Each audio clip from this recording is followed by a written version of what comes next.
بسم الله الرحمن الرحيم الحمد لله رب العالمين وبه نستعين والصلاة والسلام على سيدنا محمد أشرف الأنبياء والمرسلين وعلى آله وصحبه أجمعين اللهم فقهنا في الدين وعلمنا التأويل اللهم افتح علينا حكمتك وانشر علينا من خزائن رحمتك يا أرحم الراحمين اللهم انصر إخواننا في فلسطين اللهم انصر إخواننا في فلسطين اللهم انصر إخواننا في فلسطين اللهم انصر المجاهدين والمستضعفين في كل مكان وفي كل زمان اللهم يا محول الأحوال حول حالنا وحالهم إلى أحسن حال أما بعد قال المصنف رحمه الله تعالى ونفعنا بعلومه في الدارين آمين ثم آمين. Muka surat 596 yang jawi sembahyang sunat. Tamanya alhamdulillah syukur kita kepada Allah Subhanahu wa taala kerana dengan pada malam yang bertuah ini dapat sama-sama kita berada di masjid kita ini untuk sama-sama kita menunaikan salat maghrib berjamaah. Dan insyaAllah marilah sama-sama kita niatkan i'tikaf. Sahaja aku beri'tikaf dalam masjid ini kerana Allah Subhanahu wa ta'ala. Dan insyaAllah pula kita akan sama-sama menyambung sedikit muzakarah atau perbincangan kita di hujung kitab kita dah, hujung sekali dah, iaitu pada tajuk sembahyang sunat. Sembahyang sunat yang walaupun sebahagian daripada kita sudah ma'ruf, dah tahu dah pasal sembahyang sunat ni. Cuma di sini barangkali ada beberapa hadis yang didatangkan sebagai satu ransangan, sebagai satu motivasi untuk menghambat kita supaya melakukan benda-benda yang namanya sunat sekalipun. Jadi kata dia sembahyang sunat. Sebelum kita melangkah masuk membicarakan tentang sembahyang sunat ini, kata dia, marilah dahulu kita dengarkan saranan dan pesanan Syekh Abdul Qadir Al-Jilani rahimahullahu ta'ala kepada para pelajarnya. Dia nukilkan kata-kata daripada seorang yang sangat hebat, terutama daripada sudut ilmu tasawuf yang agak dalam. Jadi ketika mana dia berpesan kepada pelajar-pelajarnya, kata dia agar mereka mengerjakan sembahyang sunat setelah selesai menunaikan sembahyang fardu. Lepas saja kita sembahyang fardu, biar menjadi kebiasaan kita ni, sesuai dengan umur yang kita ada, kita sembahyang sunat. Biar jadi macam kelaziman macam tu, mudah-mudahannya insya-Allah. Kalau kita tengok macam Jumaat tu, tak ada nak baca 7-7 tu, berebut. Kita main pun dalam keadaan berebut, balik pun berebut. Apatah lagi kita yang di usia-usia yang sudah di hujung, biar kita sempurna yang ni, kemudian kita buat sunat sikit. Masa-masa tu saja kita ni, masa-masa tu saja. Kalau di rumah pasti kita tak buat, sama macam kita wirid kita apa, kita nak baca subhanallah, subhanallah, subhanallah setiap kali sembahyang waktu. Kalau di rumah mungkin kita tak buat, tapi alhamdulillah bila kita buat secara jamaah, maka kita buat benda tu. Maknanya apa? Pentingnya, untungnya, bila kita buat, kita kita bermulazamah dengan sembahyang berjamaah, maka kita akan buat amalan-amalan untuk sebagai persiapan kita di masa akan datang. Kata dia pesan, kata wajib atas kamu sekalian memelihara sembahyang fardu yang 5 waktu. Ni guru pesan kepada anak murid dia. Dan pesanan ni sepatutnya bukan hanya ada pada seorang guru saja. Ibu bapa tanggungannya lagi besar lagi. Anak-anak kita yang duduk bawah kita ni, hampa kena semayang, hampa kena jaga semayang. Kadang-kadang anak-anak ni dia tak semayang bukan kerana dia tak mau nak semayang, dia tak tahu, dia jahil, dia tak pernah mengaji. Itu yang menyebabkan dia jadi tak mau nak buat. Sebab tu kita kena asuh dia, kena didik dia supaya dia terbiasa dalam keadaan dia nak kena semayang, kena jaga, kena peringat. Alhamdulillah Allah Ta'ala bagi kat kita ni terdiri daripada orang yang boleh main masjid surau untuk kita semayang, kita apa semua. Tapi kita jangan lupa ada tanggungjawab kita di sana. Anak-anak kita yang merupakan amanah, isteri kita merupakan amanah yang duduk atas zimmah kita. Semayang mereka macam mana, jaga ke tak jaga ke, benda-benda yang macam tu kena sentiasa ada, sentiasa dalam kehidupan kita. Bila kita boleh buat semua, mudah-mudahannya insya-Allah Allah Ta'ala akan aturkan perjalanan hidup kita tu dengan indah sekali. Itu harapan kita. Kata dia, jaga olehmu, wajib atas kamu sekalian memelihara sembahyang fardu yang 5 waktunya. Saya pernah jumpa satu keluarga yang pok dia ni cukup waktu dia tegur anak dia ni dah ada anak besar dah, bukan kata ada anak kecil lagi, biasa dia macam tu. Masa waktu hampa semayang tak semayang lagi. Itu kehebatan orang ni yang dia sangat jaga. Walaupun anak ni dah jadi pok orang dah, mungkin nak jadi tok wan dah anak tu pun, tapi dia duduk peringat situ, duduk sebut situ. Tu dia. Ada orang yang sampai macam tu sekali, yang mana perbuatan dia tu sangat elok. Kita boleh suluh saja apa saja yang kita lalui dalam kehidupan kita ni. Anak-anak nak mengaji bagi pandai, kita pulun apa semua, baik, alhamdulillah. Tapi pada masa yang sama kita jangan lupa yang lebih penting daripada tu, kita ingatkan mereka tentang semayang. Kalau mereka tak semayang tu, Allahu Akbar, rugilah kita. Pilih duduk di negara mana sekalipun, walaupun itu juga menjadi satu kebahagiaan, kebanggaan kita, anak-anak kita mengaji pandai dan sebagainya. Tapi pastikan dia semayang yang sah. Semayang yang sah maknanya bacanya kena, tajwidnya apa semua segala kena bagi dia mengaji hal tu. Jangan pakai gitu saja. Kemudian kata dia, serta memelihara semua batasan-batasan hukum syarak. Itu pesan guru. Tunai semayang, buat benda Tuhan suruh, tinggal hak benda Tuhan larang. Jangan sekali-kali. Biasa pesanan-pesanan ni ada pada orang kata apa, pengajian-pengajian yang berasaskan agama. Bukanlah kata tak ada, langsung tak ada, ada. Jadi selalunya guru dia akan pesan macam tu. Buat hak lagu, hak mana kita mengaji. Kalau orang mengaji pondok tu, tapi itulah kita tengok sistem pondok tu tak diperkasakan, tak diberi peluang untuk berkhidmat dengan masyarakat seperti mana sudut bidang-bidang yang lain. Tapi kalau tok guru ni dia pesan, hampa balik dan hampa nak balik, hampa buat seperti mana hak kita mengaji. Buat lagu mana kita mengaji. Duduk sini kita pakai lagu mana kita pakai di kampung.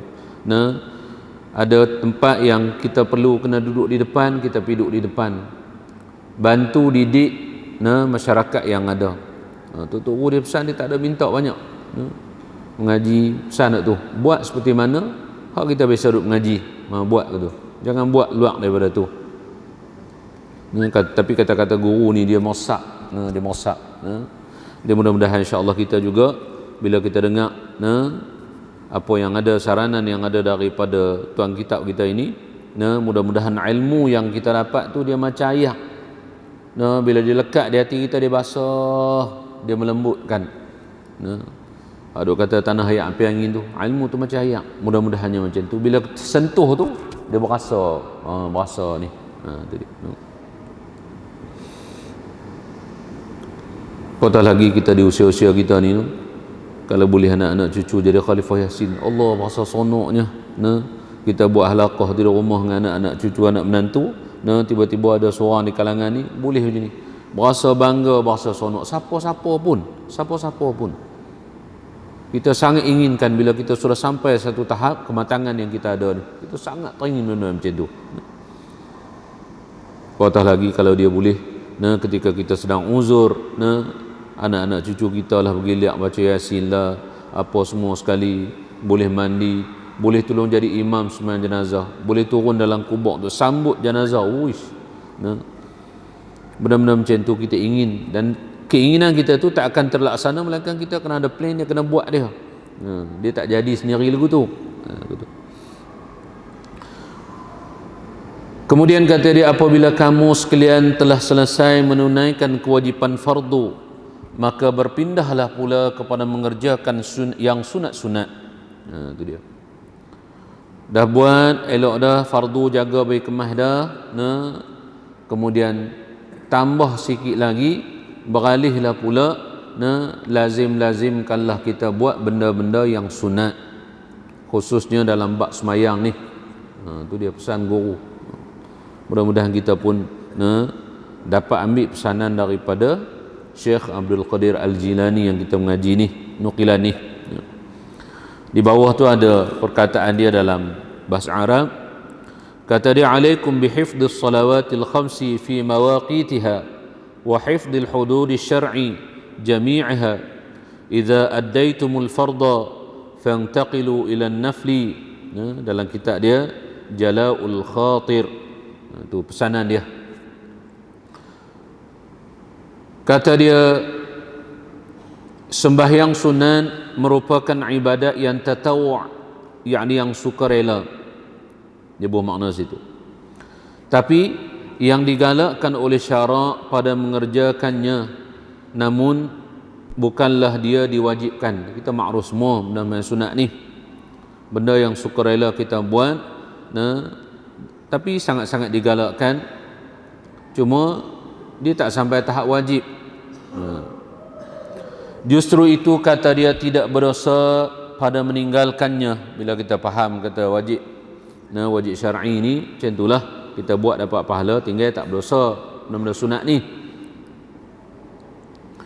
Dan meskipun sembahyang sunat itu hukumnya sunat sahaja, namun kata dia janganlah diringan-ringankannya. Kalau boleh kita jaga tu tak apa dah. Kalau dalam ilmu tasawuf ni ada waktu kita berkhalwat. Khalwat ni bukan kita bubuh barang apa semua lebih kurang pakaian, bubuh pi di gua mana-mana, atas bukit mana tu pi duk ratik tu. Kan macam tu maksud dia. Dia ada cara dia dan ada jenis orang dia. Kalau orang yang ada menjadi keperluan orang, dia tak libat lagu tu. Jadi antara benda yang kita boleh ambil, kita buat bila kita duduk dalam halaqah, dalam masa-masa tadi lah, masa kita semayang, kita ambil saat masa kita ambil saat, kita wirid saat, kita baca apa lebih kurang saat. Kalau umur 20-an tu mungkinlah, 30-an tu mungkinlah, tapi kalau dia pergi sampai melanggar 40-an, kita duduk tara tu juga, berasa rugi kita, hak wajib tu tetap dah,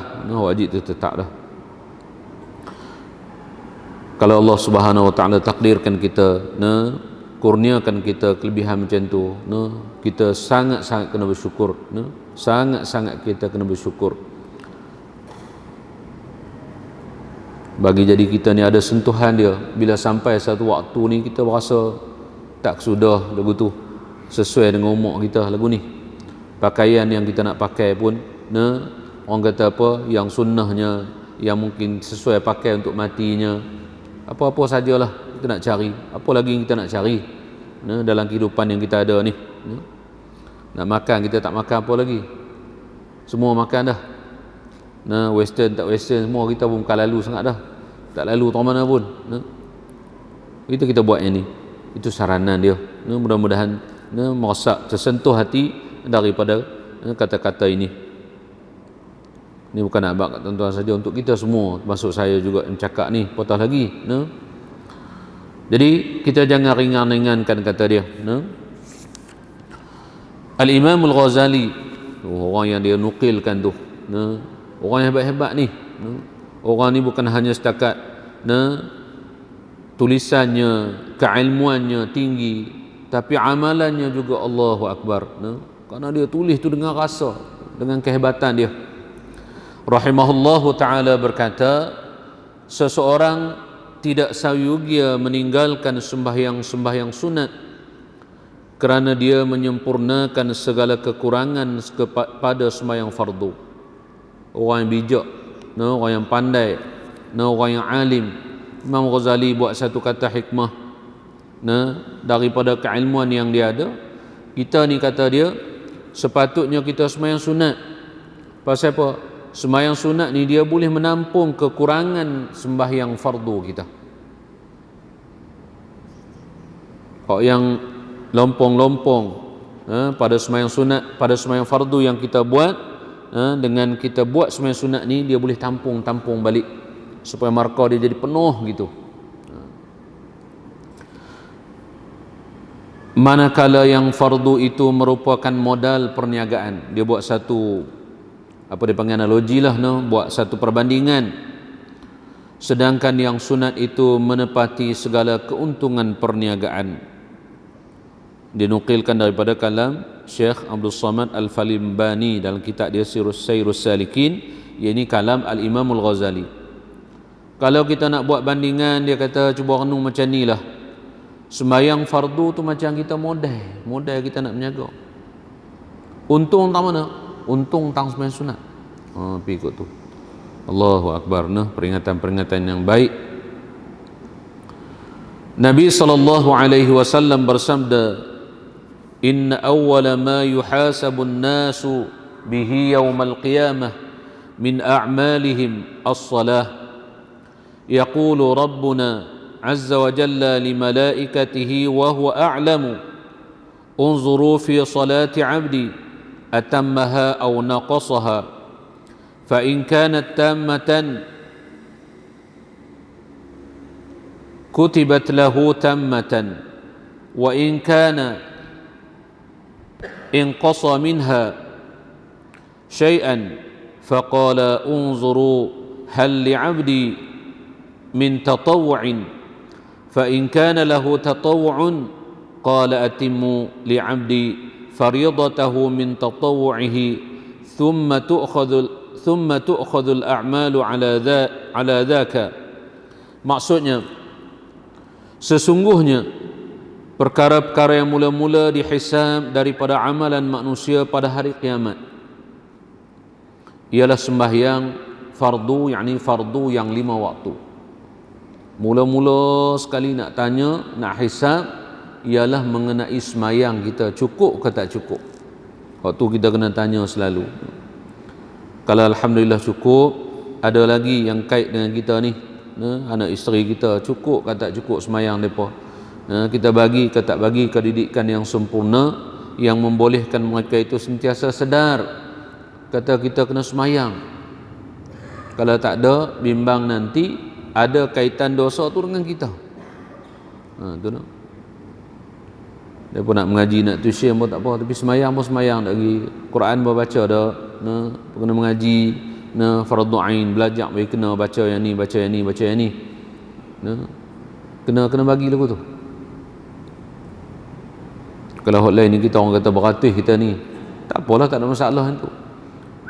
Tapi hak bab ni lagilah kita nak kena ambil peduli, kerana benda ni benda yang sangat-sangat dikira di alam akhirat sana, dan benda yang akan ditanya di permulaannya. Yang renung tengok, banyaklah kita ni kalau buat solat dan sebagainya. Tuhan kami Azza wa Jalla berfirman kepada malaikatnya padahal dia amat mengetahui. Allah Subhanahu wa taala suruh malaikat, kita gini, Allah Subhanahu wa taala dia a'lam, dia tahu. Bagi tugas tu kat malaikat, dia tak tahu ke dia tahu. Ni semua nak bagi kita, orang kata apa, dapat ilmu, pencerahan. Rupa-rupanya apa yang disebut oleh Al-Imam Al-Ghazali itu sandarannya tu daripada hadis Nabi SAW. Apa dia kata? Lihatlah kamu akan sembahyang hambaku dalam surat amalnya, adakah ia menyempurnakannya atau mengurangkannya. Cuba tengok sembahyang dia cukup tak? Daripada umur kita ni kira berapa, umur 15 dah tu. Umur dia berapa? 75. Makna 75 dia kena 60. Sehari semalam tu 5 waktu. Kalau setahun tu dia beza tak ingat dalam 10 hari macam itulah 365 tu yang kira Masihi. Kalau kira Hijri asal lebih kurang 355 macam tu lebih kurang lah. Makna kali dengan 5 kali pula dengan 60 cukup ke tak cukup ke? Tu dia. Kalau tak cukup tu apa uzurnya? Lepas tu dah ganti balik ke? Dah qada balik ke? Tu dia. Beringat jaga macam tu. Ingat orang tua dulu bila ada je sekolah ranggut ni, hampa jadi imam. Kami ini pun boleh lah, bukan tak boleh mengaji juga, tapi kadang-kadang kami ini main qada banyak. Bagus juga peringatan tu. Tapi janganlah sampai siapa pun tak mau jadi imam pasal apa qada banyak. Pakat main bola passing belakang tu, bila nak buat aku tak berjalan sungguh. Tapi nak ceritanya macam tu, kita nak ingat-ingatkan.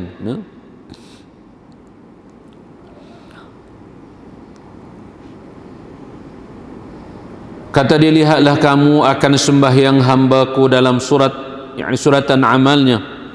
Adakah dia menyempurnakan atau mengurangkannya? Sembahyang dia cukup ke tak cukup? Kata dia, jika sembahyang itu sempurna, ditulis untuknya sempurna. Kalau dapat penuh, alhamdulillah lah. Sembahyang kita ni tak ada. Kita ni kan al-imamul yazidu wa yanqus. Dia boleh naik, boleh kurang. Duk main mengaji dah, duk apa semua dah ni.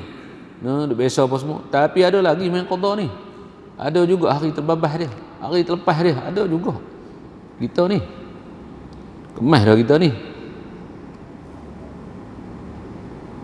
Tu kata nak uji tu, dia ada juga. Benda yang wajib ni, hak mana-mana pun, semayang ke apa, dia kita kena buat sampai kita buat. Kalau kata kita tak buat, kita rasa tak puas. Macam tak mani, tak puas, tak selesa. Bagi lekat ke tu, mudah-mudahan dia akan lekat terus. Tapi kalau dan dia mula tinggal satu, tak berasa tak apa, dia tak akan tinggal satu, dia akan pasti pi 2, 3. Kalau benda yang diharamkan, sekali kita buat zina ke minum arak ke, dia tak akan berhenti dengan seteguk tu. Pasti dia akan pi sampai sebotol. Pasti dia akan lajak. Zina dia takkan sekali, 2 kali, 3 kali, dia terus macam tu. Sebelum tu bagi duduk jaga gitu. Sebab tu beruntunglah kalau anak-anak daripada kecil dididik, ditarbiah, duduk terjaga saja. Duduk dalam satu suasana yang menyebabkan dia sentiasa mengingati itu. Sebab nanti akan sampai juga satu ketika dia akan duduk di khalayak juga. Yang tempat cabaran ni bukan macam tu dah. Dulu duduk mengaji pondok tak apalah, cukup waktu semayang, tak semayang orang rendah. Tapi satu ketika dia akan main duduk di tempat yang biasa ni. Itu lagi kuat cabaran dia. Mudah-mudahan apa yang dia mengaji, apa yang dia dapat ditarbiah itu, dia dapat gunakan pada tempat-tempat yang bila nanti dia duduk di tempat yang tadi ni, ya waktu yang ketikanya tak ada lagi orang nak ingatkan dia, nak marahkan dia dan sebagainya. Kata dia, jika sembahyang itu sempurna, ditulis untuknya sempurna. Dan jika orang itu ada mengurangkan suatu daripada sembahyangnya, Allah Subhanahu wa taala berfirman kepada malaikat, lihatlah kamu, adakah hamba itu mengerjakan sembahyang sunat. Inti utama dia nak cerita pasal kelebihan sunat tu lah. Dia ada juga. Kalau tak ada, tengok main sunat dia. Kalau ada sembahyang sunat tu, boleh campur kira habis sekali. Lebih kurang bahasanya macam tu. Untungnya, kata dia, jika ia ada mengerjakan sembahyang sunat, Allah Subhanahu wa taala berfirman kepada malaikat, sempurnakanlah bagi hambaku sembahyang fardunya, yang tidak sempurna itu dari sembahyang sunatnya. Kemudian dihisab amal-amal yang lain, yakni zakat, puasa, haji dan sebagainya. Selesai bab masalah sembahyang. Maknanya nak abang apa kat kita, kita nampak sembahyang sunat ni, tapi guna dia tu sangat untung. Nanti bila sampai ketikanya, seperti mana yang ada dalam hadis ni, bila kita dihitung, dihisab, mungkin ada kekurangan sembahyang fardu yang kita buat, dia boleh campur, boleh tambah dengan sembahyang sunat yang kita buat tadi ni. Cuma jangan kita ada pegangan, tak apalah kita tak sembahyang waktu, kita sembahyang sunat saja untuk ganti. Tu tak boleh ke tu? Lagu tu beratlah. Main sunat 2 rakaat saja. Bayang 4 rakaat, main 2 rakaat cepat lagi. Mana boleh ke tu? Itu maksud dia.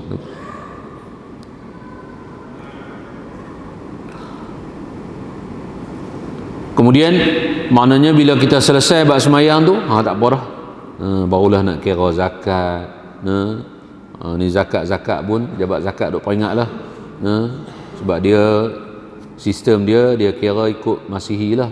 Sebab dia LHDN 31 esok lah. Kok ada kena kira lah. Zakat-zakat ni bagus juga lah. Terutama lembaga zakat negeri Kedah yang dia lancarkan lebih kurang kata silapnya 90 inisiatif bantu asnah-asnah. Ada yang sudut pendidikan, orang sudut macam-macam lah, macam-macam. Jadi kalau kita ada tu, tunaikan zakat kita.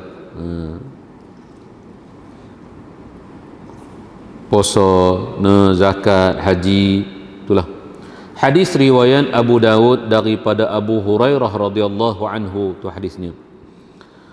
Kemudian kata dia lagi, dan kata Al-Imamul Ghazali lagi, dengan mengerjakan yang sunat, seseorang itu berjaya mendapatkan darjat-darjat yang tinggi di sisi Allah Subhanahu wa taala.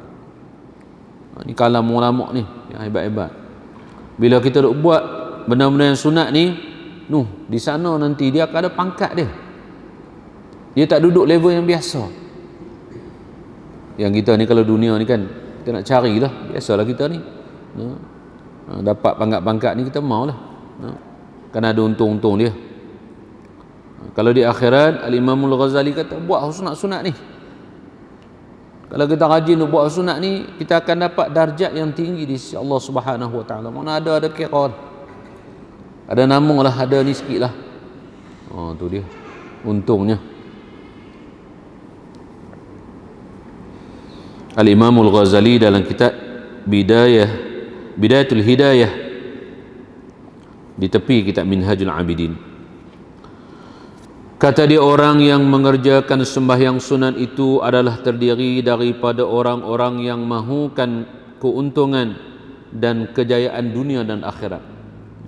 Itu sebagai penanda orang yang inginkan kejayaan dunia dan akhirat yang kita duk minta-minta tu, Rabbana atina fid dunya hasanah fil akhirati hasanah tu, antaranya ialah ciri-ciri dia sangat jaga pasal-pasal bab walaupun sunat ni.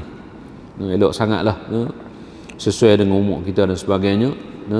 Ada ketika kita tak dan juga, bobot juga, tapi kebiasaannya macam tu. Kadang-kadang kita tengok video seseorang tu kan, dia rajin sembahyang tahajud, selalu tengok tu.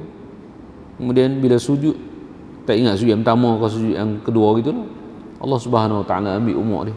Orang sedap kata dia mati tengok CCTV tu. Dia setiap waktu cukup piyama, dia main masjid, main surau, dia semayang seorang-seorang dia. Yang sunat. Allah Subhanahu wa taala akhirkan dia dengan penanda yang sangat hebat, sangat baik.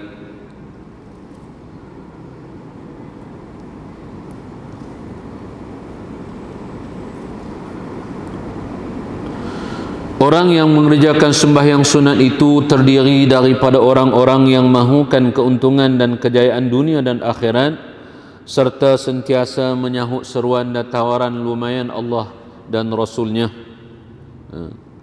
Antara tawaran-tawaran hebat itu ialah Allah Subhanahu wa taala berfirman, wa aqimis salah innas salata tanha 'anil fahsya'i wal munkar waladhikrullahi akbar.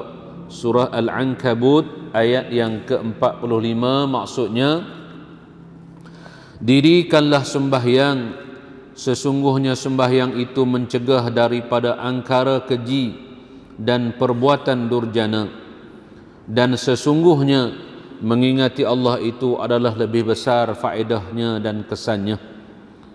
Allah Subhanahu wa taala sebut, innas salata tanha 'anil fahsya'i wal munkar.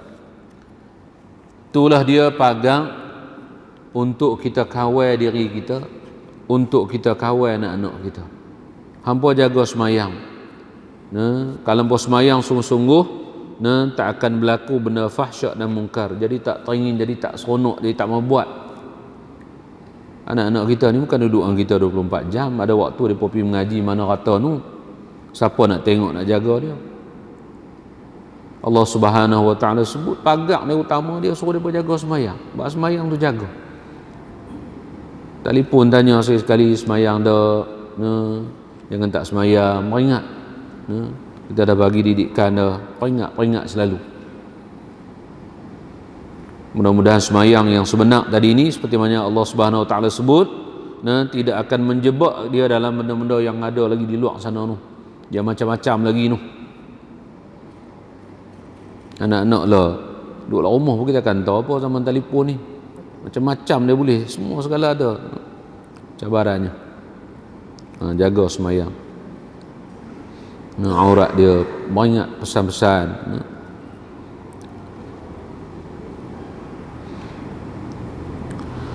Kemudian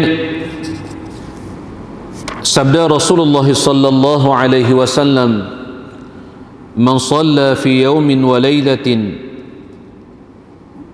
12 rak'atan bunya lahu baitun fil jannah arba'an qabla adh-dhuhri wa rak'atayn ba'daha wa rak'atayn ba'da al-maghribi wa rak'atayn ba'da al-'isha wa rak'atayn qabla salatil fajri." Yang bermaksud sesiapa yang bersembahyang 12 rakaat, yakni sunat rawatib yang muakkadah. Dia ada satu lagi yang ghairu muakkadah, yakni yang muakkadah. 12 rakaat dalam sehari semalam, nescaya dibinakan baginya sebuah rumah dalam syurga. Tu dia, ada rumah dalam syurga. Kan setengah orang lah ni dia rajin buat rumah, dia rajin nak tunjuk rumah dia. Apa dia panggil? Home tour. Bilik ni sekian, tani sekian, kursi ni sekian. Mungkin dia nak meniaga rumah ke apa, kita tak tahulah. Tak boleh, mungkin dia meniaga kan. Tapi kalau nak tunjuk saja rumah tak mana pun, kalau tak berhenti jantung tak apa. Mana sakit jantung tak ada seronok tak mana dah. Kadang-kadang nak tidur atas tilam tu tak boleh dah. Dia tak boleh, dia kena tidur atas benda keras. Dia kena balik asal tidur atas atas nibung apa semua dah, tak boleh. Tidur atas tilam dia sakit badan. Tidur atas benda-benda keras tak apa. Kena tidur atas semen, tidur betul-betul gini. Lagu tu pula penyakit. Macam-macam tu. Tu dia. Tapi kalau kata kita boleh kekalkan jaga sembahyang sunat rawatib yang muakkadah ni, nescaya dibinakan baginya sebuah rumah dalam syurga. Ada rumah dalam syurga dah. Rupanya macam tu cara nak dapatkan rumah tempat dalam syurga ni. Nak buat rumah dalam syurga ni, sembahyang sunat rawatib yang muakkadah 12 rakaat. Ada qaul yang lain lagi kata 10. Jaga tu. Dapat rumah dalam syurga kot tu. Kalau di dunia ni rumah di negeri mana yang tempat orang pi banyak. Macam-macam orang kata di Jepun. Kita ambil di Mekah lah. Kita ada rumah di Mekah buat sewa. Sewa di sana, ya Allah ya Rabbi. Musim sejuk. Harga dia lain. Musim biasa harga lain. Peak season harga lain. Ada rumah di Mekah kot. Hebat tu. Menjadi kebanggaan. Ada rumah di Amerika tu sewa. Sebulan 3,000. Ada sebuah aja pun. Balik meduk pak kita ni 12,000 lebih sebulan. Tu dia senangnya dia. Tiba-tiba yang ni tawarannya, kalau dapat siapa tunaikan solat rawatib yang muakkadah, Allah Subhanahu Wa Taala akan bina bagi dia sebuah rumah dalam syurga Allah Subhanahu Wa Taala. Ada orang satu kita. Maknanya kalau kita sampai syurga tu tak gaduh lah dah. Ada tempat nak duduk. Bahasa sembangnya. Tamana dia sunat tadi, iaitu 4 rakaat sebelum fardu zuhur. 4 rakaat sebelum zuhur. Saya ingat masa duduk mengaji dulu di Petani, di sana dia kuat tabligh, dia panggil dakwah. Jadi kita rasa kadang tak rasa segan nak pergi duduk di sebelah depan ni. sahur kedua pertama tu. Sebab orangnya masya-Allah hebat-hebat semayangnya nampak sungguh-sungguh. Semayang bukan kerana orang ramai-ramai tengok apa dak. Semayang 4 rakaat apa semua segala macam. Lepas tu dalam masjid tu ada satu tempat ayak sabi minum. Tapi ayak tu kena kara dengan di telaga tu. Tengah-tengah malam adalah nanti orang akan pergi kara-kara ayak bulan tu. Pagi-pagi akan ada penuh. Tapi dahulu orang ramai ni dia habis dululah. Ayak tu dia kering tu. Tapi nak ceritanya ada orang yang khidmat tu tengah-tengah malam tombak sekali. Oh dia pun ni. Bagus sungguh lah. Buat ni dengan ikhlas sungguh. Dah bila tempat mengaji tu orang sengak je. Nampak lekeh je. Tapi semayang ni Allahu Akbar. Kita orang tak, orang kata apa, tak rajin terhadap apa, kita pernah duduk tengok tu pun rasa bersyukur. Kawan-kawannya mengingatkan kita juga. Dan 2 rakaat selepasnya lahok part sebelum, lepas tu 2. Dan 2 rakaat selepas fardu maghrib, dan 2 rakaat selepas daripada fardu isya, dan 2 rakaat sebelum daripada solat fajar, yakni solat subuh. Yang ni yang muakkadah, yang ghair muakkadah macam kita buat lah. Kata dia hadis riwayat Muslim dan lain-lainnya daripada Ummu Habibah. Kita ambil nota kaki bawah sikit. Menurut riwayat Ibnu Umar, sembahyang sunat rawatib muakkadah itu hanya 10. Beza ulama lah. Sahaja, iaitu ujarnya kata dia, hafiztu minan Nabi sallallahu alaihi wasallam 10 rak'atain qabla az-zuhri wa rak'atain ba'daha wa rak'atain ba'da al-maghrib fi baitihi wa rak'atain ba'da al-isya fi baitihi wa rak'atain qabla as-subhi. Maksudnya, saya ingat tentang salat rawatib yang muakkadah daripada amalan Nabi sallallahu alaihi wasallam sebanyak 10 rakaat. 2 rakaat sebelum fardu zuhur, kalau tadi 4, yang ni 2. Dan 2 rakaat selepasnya, dan 2 rakaat selepas fardu maghrib dikerjakan di rumahnya, dan 2 rakaat selepas fardu isya dikerjakan di rumahnya, dan 2 rakaat sebelum fardu subuh. Ini merujuk kepada Nabi SAW yang buat rumah. Sebab rumah Nabi itu dalam Masjidin Nabawi, yang jadi Masjidin Nabawi, tempat yang ada makam Nabi itu. Hadis riwayat Al-Imam Al-Bukhari wa Muslim. Kata dia, menurut pendapat ulama, inilah bilangan rakaat salat rawatib muakkadah yang lebih rajih. Dan untuk mendapatkan rumah di syurga, hendaklah dikerjakan 12 rakaat. Itu seperti mana yang dinukilkan oleh Syekh Hasan Ayub dalam Fiqhul Ibadat bi adillatiha fil Islam. Tapi oleh kerana ada orang sebut kata nak dapatkan rumah 12, buat 12. Pendek kata dalam bab ni, buat banyak lagi untung. Tu buat banyak lagi untung. Buat banyak lagi untung.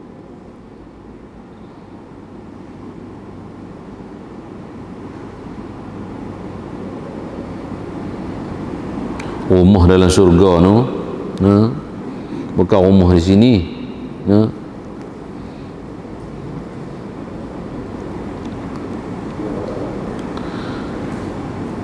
Kemudian sabdanya lagi, raka'atal fajri khairun minad dunya wa ma fiha.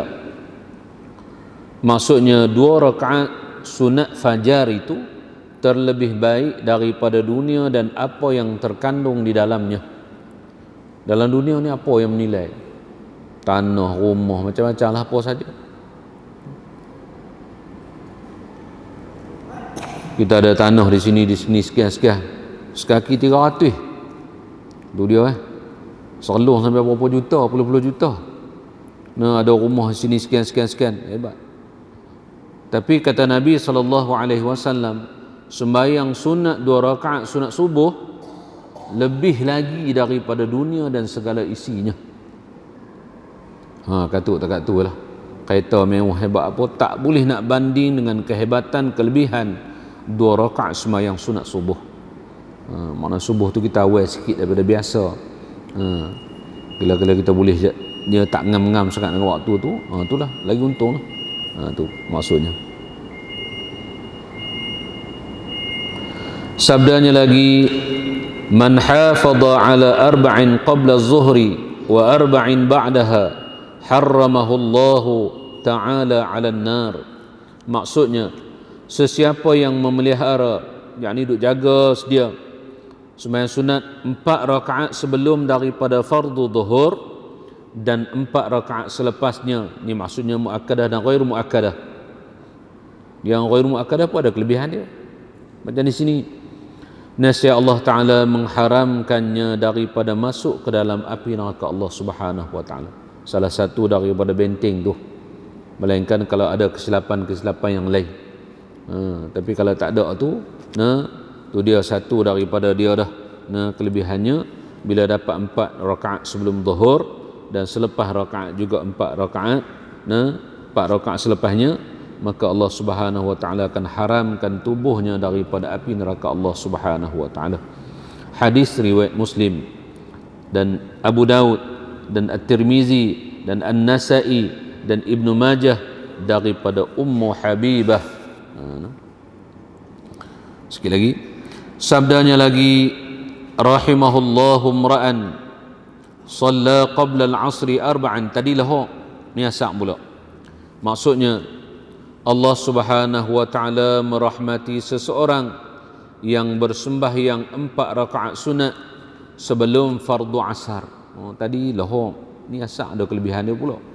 Allah Subhanahu Wa Ta'ala akan bagi rahmat. Allah Subhanahu Wa Ta'ala akan payungi rahmat pada orang-orang yang dapat menunaikan solat sunat 4 rakaat sebelum daripada sembahyang fardu asar. Kita ni kalau dapat rahmat Allah Subhanahu Wa Ta'ala, selesai semua masalah. Apa saja yang kita nak, Allah Subhanahu Wa Ta'ala akan permudahkan semua urusan kita. Bagi macam satu benda lah, kita dapat sesuatu yang ada ni jadi elok semua dah. Kena semua, cukup syarat semua dah. Itu dia maksud dia. Hadis riwayat Ahmad, Abu Daud, At-Tirmizi dan Ibnu Khuzaimah. Kata dia, banyaklah lagi hadis-hadis yang menerangkan tentang kelebihan daripada ganjaran sembahyang sunat-sunat yang lain. Memadalah dengan hadis-hadis yang dipaparkan tadi untuk menjadi motivasi dan rangsangan untuk mengerjakan sembahyang-sembahyang sunat yang lain dengan penuh ikhlas.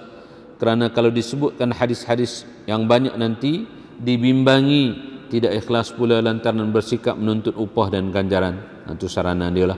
Dia kata cukuplah sebut ni. Mudah-mudahan tu dah cukup untuk memberi motivasi pada kita. Kemudian kata dia, pada hakikatnya bahawa orang-orang yang mengerjakan sembahyang sunat itu adalah orang-orang yang kuat imannya. Kita berhenti setakat itulah. Wallahu a'lam.